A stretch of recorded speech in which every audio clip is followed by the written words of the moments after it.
Hello and welcome back to the Stronghold. I'm the Magi. That's right, I decided it was time to take an on screen persona. And it's that time again. It's midweek, and I want you to play some magic so you can win two free rare or better ICRs. This week's midweek magic is going to be historic. Well, quite literally. It also is very budget friendly as it is an artisan event, meaning you can only play commons and uncommons. And while I was very tempted to get a little cheaty with alchemy cards that are uncommons but let you draft rares out of spell books, ultimately, I decided to go with a combination of a new player experience deck and an uncommon available to us as a retro artifact that does even more in the historic format and really takes two things that aren't exceptionally playable on their own and makes a very interesting deck. So stay tuned, you're going to want to check this out. But before we get into all that, allow me to do the awkward thing and promote the channel.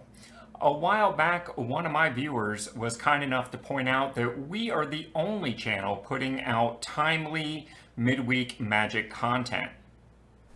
So be sure to subscribe right here at the Planeswalker Stronghold for all of your future midweek magic needs, because we will be bringing you a deck list or strategy every single week. So what do you say we put all this aside and just get to that? All right, so let's take a few minutes to go through the Boros Samurai deck. And don't be surprised if this feels very familiar, because basically I have used the red-white new player experience deck as an almost universal starting point after having cut away the obvious rares and mythics here that we can't play in historic artisan.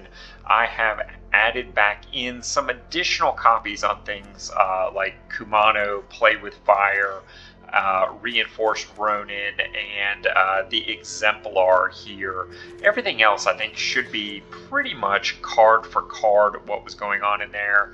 And I also added the Yamazaki sisters in for the graveyard recursion effects, because as you'll see, we have some important artifacts and enchantments that we have added to the deck, and for budget reasons we don't have a lot of those individual cards. The mana base is pretty darn straightforward. Again, this is just from the new player experience, and cutting the rare dual land makes for a decent little mana base. I am a little bit concerned about having the tempo lands in here and wanting to make my one drops as much as I possibly can, but it is just what we're going to have to do there. And the crag can easily come down on turn 3, where, as you can see, we have a lot less going on. Now, when it comes to the cards that we're adding in here to make this a more historic viable deck, we start off with a couple very basic red staple lands. Run Up Ruins, that allows the land to basically become a direct damage spell to your opponent to hopefully help you finish off some of those things. Of course, it can be the desert that you sacrifice, and that's exactly what it's in there for. Of course, you do have to have 5 lands to make this work, so if you are tight on wild cards, this is the one I would consider not doing right now. Spikefield Hazard, this is a wild card that we spent, well, really months ago. It is a land and a 1 damage instant spell, and basically if it would destroy a creature, it exiles it instead. But of course, it is not limited to creatures. It can do any target. So again, another way to either finish off a creature or hit your opponent for that last bit of damage. Signal of Valor is a historic card, but not something that you should have to spend wild cards for. This, of course, was available to us as an uncommon through those retro frame artifacts in the Brothers War packs. Whenever equipped creature attacks alone, it gets +1/+1 until end of turn for each other creature you control. So this is, in my opinion, just made for the Samurai decks that are already incentivized for a creature to attack alone. And in a similar vein, I am recommending an uncommon wild card for Angelic Exaltation. Whenever a creature you control attacks alone, it gets +X/+X until end of turn, where X is the number of creatures you control.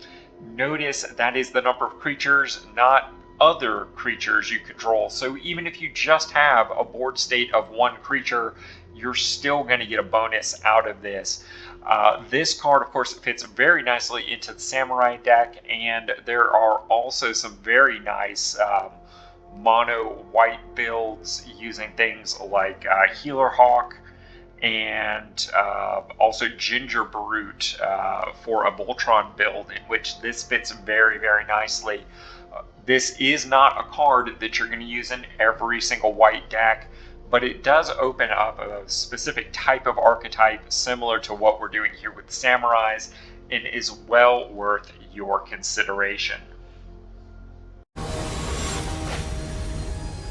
And just to give you a little feel for the deck for those who maybe haven't played the New Player Experience deck, I am going to take it for a little spin against Sparky, except I hate this opening hand, mostly because there's no early plays here. I'm not playing a creature until turn 3, and it's not even one of my key creatures. So I'm going to mulligan this up because Boros, of course, is about those early plays.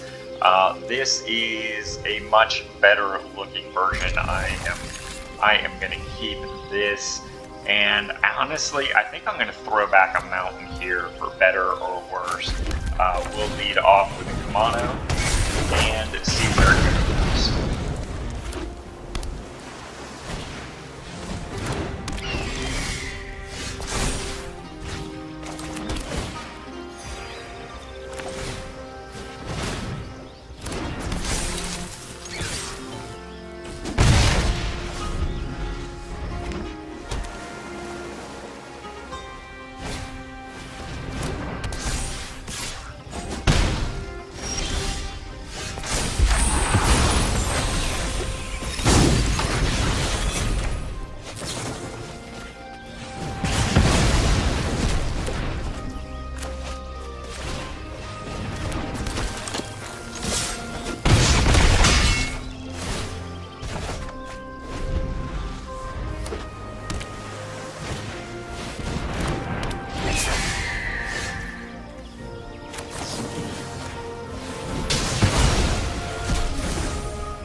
Now, obviously, this is just Sparky, so it's kind of like shooting fish in a barrel, but it does definitely show you the general mechanics of the deck, and for those of you who have played my mono red artifacts, a lot of the play lines are going to seem very familiar and very easy to come by.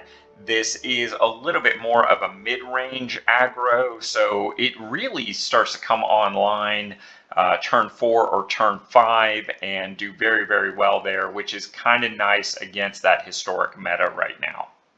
What's that? You didn't catch all that? Well, Matt would like you to know that any deck list applicable to this video can be found down in the doobly-doo.